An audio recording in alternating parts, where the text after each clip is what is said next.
Adirondack, Muskoka, Westport, Laurentian. What are these chairs called and why are they so timeless? Kimberly is here to answer all of your questions, but we're going to start with a little bit of a history lesson. So when did the Adirondack chair first pop up? They seem really modern and relevant, right? They do. 1903 it was, as a matter of fact, and I wasn't there.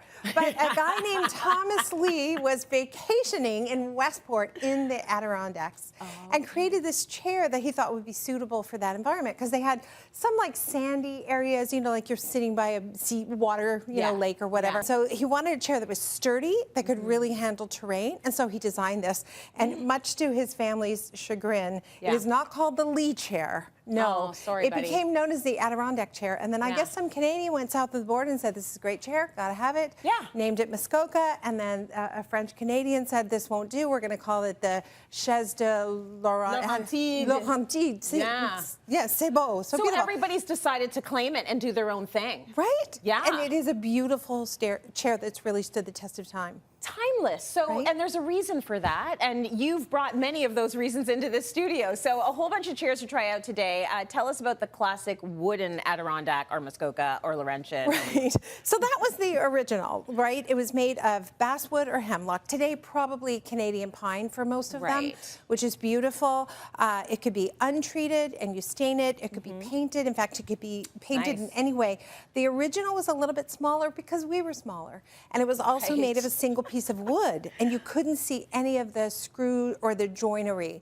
Like, it was a really a fine, it was deemed a very fine piece of furniture. And we're like, oh my gosh, no, we're gonna make these faster and better. And so now you can see it's made with slats, making it a lot easier. It doesn't have to be out of one piece of wood. But the curve and the shape is so beautiful. And I think that's why they're so sturdy that people love them. They are low maintenance, and a lot of, you know, and they look good. They look good. That one looks very good. That's Isn't this handsome? Chair. So you'll notice this one, the back is straight. So it's been modernized, made a little bit more contemporary, a little bit wider. You should try it out. It's gorgeous. I will love take this. a seat as we talk about it. You bring up a really good point. Original, like real wood, can't sit outside all year long. And that's why these chairs that are made of plastic have become so popular. And this is really gorgeous. So this could be at a cottage, on the dock. It's going to blend in quietly with the environment. Not so much this baby next door here. Maybe not. Right? Right? That matches my blouse. It's lovely. Color that you can see for miles. Yes. So if you have a big rural property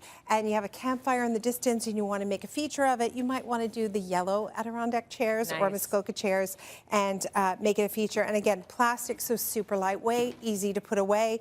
And you can even buy accessories like the cup holder there.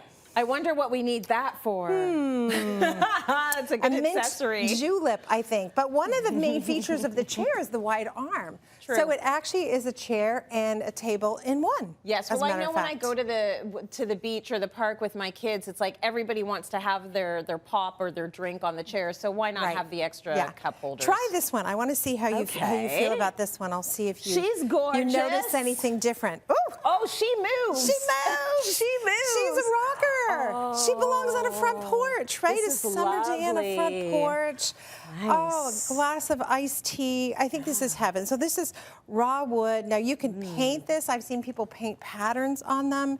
I've seen them made out of hockey sticks. Like, the variety is literally endless. You also see stacks of them sometimes at the grocery store. So they have them super affordable all the way up to like a really fine quality piece of wood furniture. So depending on how you're going to use it, right? I love this. And this is sort of what you mean by not even stained at all. This is sort of just left completely bare, and this is a look. This is a look. Right? You might want it that way. Right, but you're going to have to take care of this and put it inside for the winter, for sure. You do. This isn't going to, it's not going to fare very well with the elements. The one downside to the chairs is they're so big.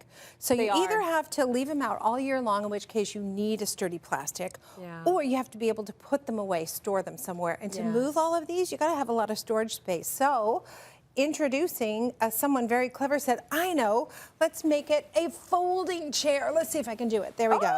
How genius is that? That is incredible. Isn't that amazing? Oh, I love that. And this one is quite heavy, really sturdy. So I think that's a good solution if you don't have unlimited storage space. I have to say, I really have an affinity for the red. I've seen so many folks with cottages, and they have the fire pit, and then all of the red Muskoka chairs around. And like you said, like the yellow, doesn't matter where you are, from whatever vantage point, you see that beautiful area that everyone can sit around the fire pit. It's so nice. Or different colors. You see white, red, yellow. Like depending on what your vibe is, it's really, really fun. I mean, it's a classic chair, been around forever. Call it whatever you like, but everybody needs one, I think, in your life. I think so too. Beautiful, and thank you for bringing them in.